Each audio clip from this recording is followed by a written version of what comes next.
I will be unboxing the Icons of the Realms Tomb of Annihilation Tomb and Traps Premium Set that I purchased a few weeks back, after quite an extensive search and monitoring of the price so that it has dropped to something that I was willing to pay.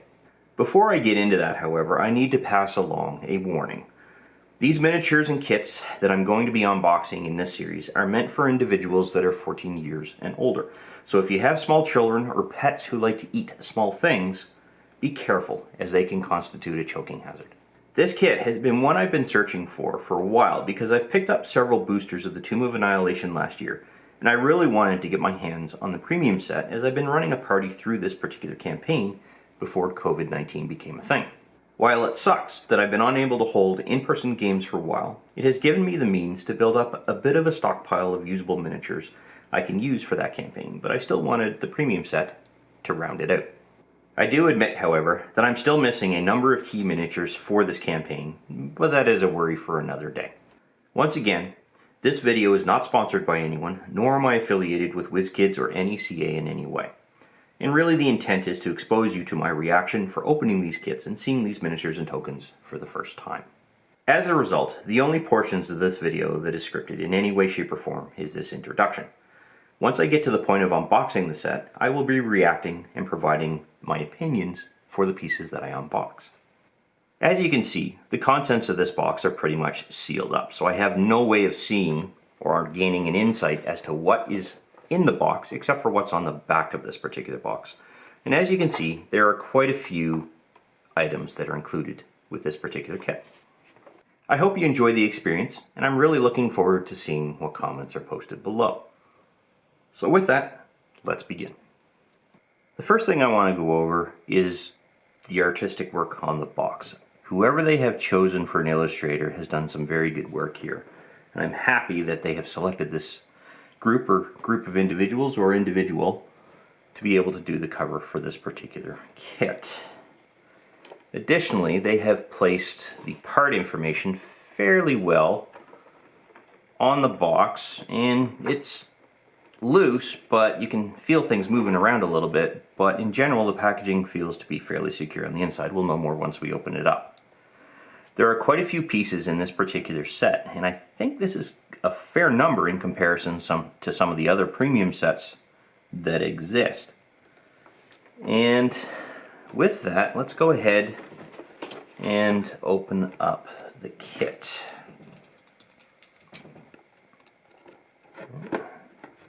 Where is it? There it is. Okay. Always practice safety when you're handling some sharp implements. So it looks like I need to open it up this way. And I apologize if there's going to be any glare off of this plastic. I will try to solve that as soon as I get the pieces out of the box. Now right away we can see that they could have shrunk the size of the box, but I'm not overly worried about that, although it is using a bit more plastic than they probably really needed when it comes to the actual packaging. These things are fairly secure in there, and they actually have a fair amount of weight to them. This one being the demon mouth statue. Hopefully the camera is able to get a picture of this here for you. And as you can see, it's quite hefty when it comes to the design and the structure to it. And we'll get into a little bit more of a review of the design work here in a moment. This would be the Archway, and this one is in there pretty securely. So bear with me one moment. There we go. Alright, and we see that there's an effect here in the Archway. And again, it's fairly large in relation to its thickness and height. I mean, it's about the size of, a little taller than a figurine or miniature. And the paintwork on it looks pretty good. Again, we'll get into that in a little bit more detail. Now, let's take a look at this. Okay, so there's a bit of a coverage flap here. Good to see that that's recyclable.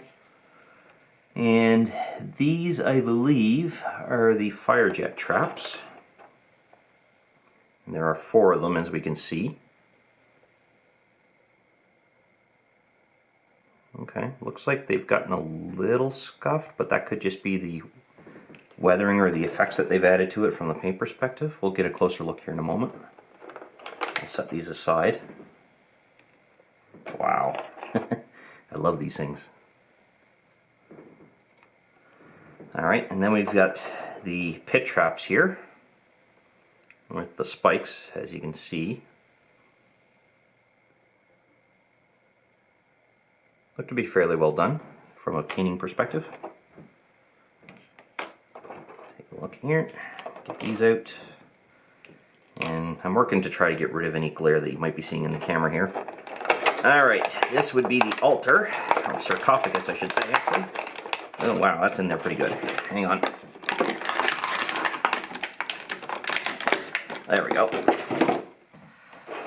It's in there securely. These won't be going back into this. I have a storage unit that I'm going to be putting these in here. Pretty solid. Has the number on it, so this is 45A of 45. I didn't notice any numbering on the others, but we'll take another look. Pretty good design on the sarcophagus here. Yeah, set that aside. And then we get into this little taped in pouch thing here. Let's see if I can get this out. Alright, now hopefully the glare is now gone from the camera.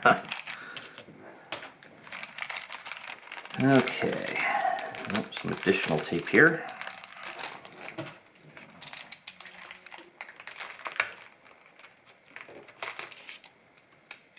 There we go. Now there are some very, very small things in this bag, so for now I'm probably going to store them in the bag. Everything's out? Yep, everything has come out. So we have, for example, several piles of gold. There should be 4 of these. We got 1, 2, 3, and 4.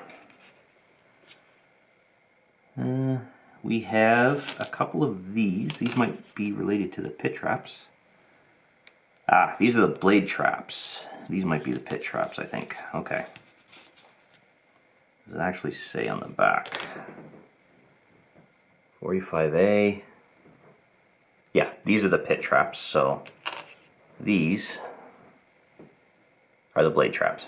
Okay, so I got them wrong, I apologize. And then we've got several of these. There should be 4. We have some piles of rock. I'll put these over here. Oh my. And we have some magic symbols that are going to come into play at some point in the campaign. Alright. Wow, okay, so those are actually really kind of tiny there.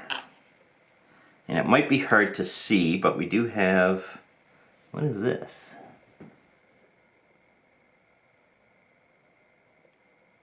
This looks like a shield. Yeah, this is the shield of missile attraction.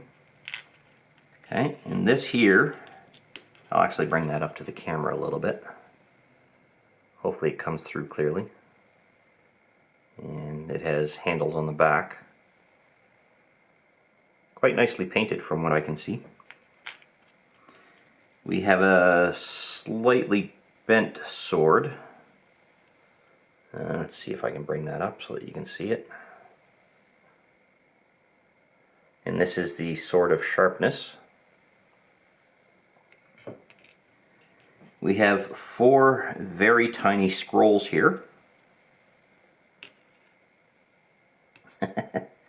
And they have different coloring on the ends of the scroll in there. So they have different colors on the ends of the scroll, which is kind of cool. It gives you a little bit of uniqueness to each of these scrolls. There doesn't appear to be any writing on them that I can find. That would have been probably very hard to do. So I apologize if my hand is there. Alright, set these aside. And then finally, we have a couple of other smaller pieces here. We have a very, very tiny skull piece. And there are some eyes that are painted in there. There we go. And you can get that with the light. Oop. And we have 4 potions. These might be a bit hard to see against my hand. Well, let's see what that comes across on the camera like. Quite a detailed set. So let's take a look at the parts a little bit more closely. So I've zoomed in on the sarcophagus here, and as you can see, there's a little bit of writing here, or hieroglyphs I think is the term I'm looking for, on the top of the sarcophagus. The painting looks pretty good. I just gotta take my glasses off here. And quite a bit of detail in the actual sarcophagus. We've got some writing in here that has been filled in, or some more hieroglyphs I should say, and there's even some hieroglyphs here on the base of the sarcophagus. Excellent. Okay, yeah, there's a lot of detail here, and this is item number 45A. And it's got a fair amount of weight to it. Okay, so I'm just going to set that aside, and we'll take a look at the larger demon mouth statue here. Quite a bit of detail, nice green coloring on the actual artifact, or on the statue I should say. Sort of a, I want to say a yellow patina on the actual stonework, if you will. So maybe they're trying to present a bit of a sandstone, which would make sense for the location. There is no identifier on the actual base of this thing that I can see, so you don't get the numbering like you do with the other one, which is fine. Nice detail work in the stone beard there. Ears, you got a good eyes. So the eyes have been painted fairly well. Hopefully you can see that in the camera. Okay, I'm going to set that aside. I like that. That looks pretty good. Now we're taking a look at the archway here, and there is some lettering or hieroglyphs in the side of the archway here, as well as down here at the bottom, although this side doesn't seem to have the same level of detail. But you're probably dealing with an Egyptian style ruin of some kind, so the fact that there are some hieroglyphs that have slightly worn away sort of adds to the appeal of the overall experience, in my opinion. And we've got some interesting structures here, probably where you put in a gemstone or you push a button of some kind to be able to activate the archway or the portal. I think that's a portal. I haven't actually fully read through the campaign, so I actually don't know. Yeah, a little bit of wornness on the paint here down at the bottom, but otherwise it's in pretty good condition. So whoever painted this particular one did a pretty decent job, and hopefully I'm keeping this center on the camera so that you can see it. Alright, so now let's take a look at the actual flame torches here, or flame traps I should say. So we've got a good size on the flame, and there are 4 of them, as we can see. Hopefully you can see those in the camera. There are 4 of them, and the discoloring that I saw is definitely an effect that's on the fire to try to give it a bit of a brightness on the actual end of the flame. Yeah, I can see that. I can sell that. A little bit of stonework here at the bottom where it's ripped out of the ground of some kind. So that's kind of cool. And these are labeled as Firejet Traps 45C.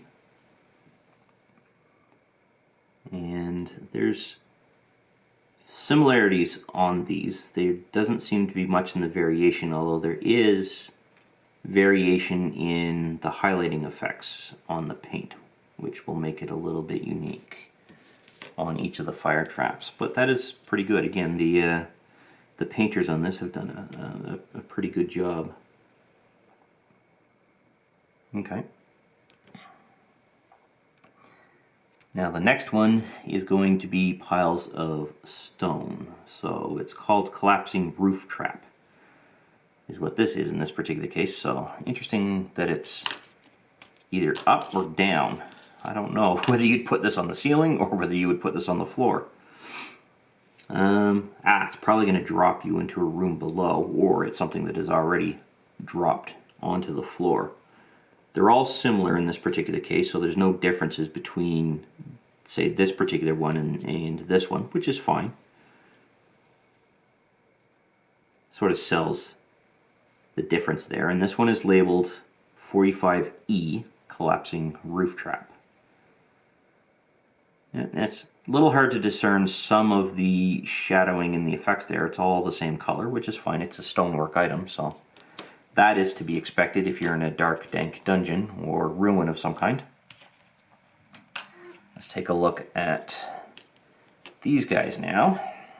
And I'm trying to make sure that I have my position saved here. These ones are called blade traps. They are 45B. And they got some pretty long tongs, or tines, not tongs, on the end of these traps. And everything's been painted fairly well. A little bit of overpainting, but that can easily be sold as just simply dirt that has come up the side of the sword. So I have no qualms about that particular side of it. And everything's a little bit different. So you can definitely tell that there's some uniqueness, if you will, in each of these traps when it comes to the painting. So once again, compliments to the artists in reference to their painting skills. And then finally we look at the spike traps, I believe it is. Pit traps. Okay. And that's all of the traps essentially. Little tiny spikes in the middle here. Yeah, okay, I can see the visual effect of the trap now. So if you focus in on the actual thing here, the angle that the wall is going down sort of makes it look like you're looking down the side of a wall, giving the illusion that it's about this deep, if you will. So about this far down in comparison. Okay, I can see that. And this one is 45D. And the pit trap, and they all look fairly similar. But to be honest, when it comes to pit traps, they're all going to be the same in my opinion anyway, because they're all going to be designed the same way. And these are the magic glyph traps. So I'm going to save those to last, because I'm sort of using that to save where the position of the camera is. We now have piles of gold. Once again, there are 4 of them. Oops. A little tricky to hold on to. They're not overly high or big when it comes to the size of the pile, but that's perfectly fine. You're not necessarily trying to sell that it's a hoard of some kind, but to be honest, this is a lot of gold that's being represented in just these 4 piles. And the coins, I think, are a little bit too large if you take, for example, a comparison of the scroll. But maybe that's the way that these coins were manufactured at one point within within Dungeons and Dragons. So I'm not too worried about that so much. But yeah, no, pretty good painting on these. Everything seems to be fairly discernible, so I'm happy with those. Now this is going to be the tricky bit. Oops. These are the potions. They're approximately 4 to 5 millimeters in length, I want to say. And of course the red one's being misbehaving. Alright, so there's a little bit of a plastic divot on the bottom of the red one that's keeping it slightly acanter, or kilted. But that's fine. Everything else looks like it's fairly flat, and you could theoretically have this on a shelf of some kind if you have one leaning up against the edge of that shelf, so it just simply adds a little bit of variety to the overall effect that you as a dungeon master are trying to sell. So we have a little tiny skull. Its eyes are painted green in this particular case, so it's a little hard to tell. Let's see. Now we have the shield here, pretty decent amount of detail on here. It looks like a bit of a spider's web, which would make sense if it's a missile attraction. It's going to bring everything closer to the shield there. And flip it back over, we've got the handles on the back. It's a flat gray, shiny gray, no, flat gray. So it's a metallic gray.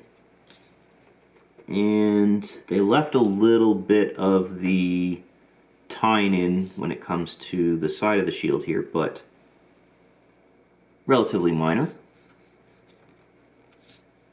Yeah, this looks pretty good. I like it. It's a little bit of a gold or brass, maybe bronze coloring for the middle portion of the shield, and the rest is the metallic coloring that you see. Next is the sword here, and as you can see, it looks like it's a little bit bent, but as you can see, it's got a bit of a curve here. And now, if that curve was like this, you could sell it as a scimitar. But when the curve is like this, I'm not sure of any sword in the world that curves curves like that. Brownish handle, and it looks like the rest is a metallic silver on the sword itself. So the paintwork is pretty good. I like the paintwork. And then finally we come to the last piece here. And these are the magic traps. So they've got some glyphs on the floor here. And they are identified as 45C. And magic glyph trap on the back. And they all appear to be fairly similar when it comes to their design, but it's meant to be placed on a dungeon tile. So that's the reason why most of these are fairly flat. You would incorporate them into another dungeon set that you might have. Unfortunately, I don't have any actual proper 3D sets just yet. This is literally the first grouping of this kind of set that I have, if you will. Just make sure that that's a little bit more centered. The glyph looks pretty good. I'm not sure if that was a decal that was added to it, or decal, as some people will chastise me on. But no, it looks like if it was painted on, it was done so fairly well. If it is a decal, which I don't see any indication that it is, to be honest, then someone has a very good hand, or they used a stamp to apply it. And I'm going to lean towards the stamp to apply it, because there's slightly a bit of a difference between these, which is excellent because it gives a little bit of variety again. So if you look at the placement on this one versus this one, there's just a little bit of a difference in comparison to this one and this one. So, excellent. Well, that brings us to the end of the showcase, if you will, when it comes to the individual pieces. So, I do like this kit. I love the effects that they're going to be able to add to any future dungeon that I do want to be able to provide, and that's probably going to be my next step, is when I do get back to this campaign, I want to be able to put my players through an actual 3D set, if you will, when it comes to this last portion of the dungeon where this is going to come into play. And I want to compliment the artwork that is on each of the pieces here. The people or person that was involved in this particular kit did a very good job. A few minor things, but nothing that I would state is problematic to the piece in any way, shape, or form. It just gives a nice little bit of uniqueness to that particular piece, and even with the missing glyphs on this side, adds a little bit of authenticity to the overall effect that is trying to be sold there. The only concern I have is with the sword, and I understand why it happens. There's not much that anybody can really do on pieces those small, that are that small, I should say. But I don't really have any suggestions either, so there's not much that I can come to fault on anyone on respect to that. With that, I'm going to close out this particular video with the following. I'm glad I've bought this particular set. I'm looking forward to adding it to my miniatures collection and being able to present this to my players when I get a 3D dungeon to be able to put them through if and when we're on the other end of COVID and everything is returning to some form of normal. So thank you again for watching this particular video. I hope you found some of the information and insight that I have here useful, and I hope the opinions that I've put in this particular video encourage you to try to get your hands on the set if you're looking at putting your players through the actual campaign itself. Thank you again, and I look forward to seeing you in the next video.